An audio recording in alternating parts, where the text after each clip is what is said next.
నమస్కారం ఘంటారావానికి స్వాగతం ముందుగా ప్రధానాంశాలు రాష్ట్రంలో పలుచోట్ల ప్రారంభం కాని పోస్టల్ బ్యాలెట్ పోలింగ్ అసహనంతో ఓట్లు వేయకుండానే వెనుదిరుగుతున్న ఉద్యోగులు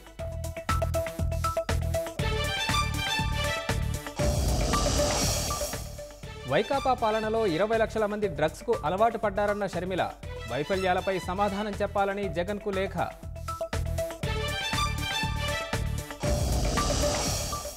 ధర్మవరంలో అధికార విపక్ష అభ్యర్థుల పోటాపోటీ ఫిర్యాదులు భాజపా నేత సత్యకుమార్పై ఎస్సీ ఎస్టీ అట్రాసిటీ కేసు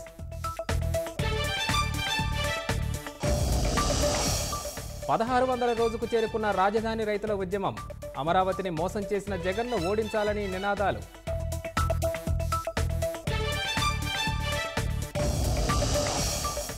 గిరిజనుల సంక్షేమ పథకాలను వైకాపా నిర్వీర్యం చేసిందన్న గిడ్డి ఈశ్వరి నవరత్నాల పేరుతో అడవి బిడ్డలను జగన్ దగా చేశారని ధ్వజం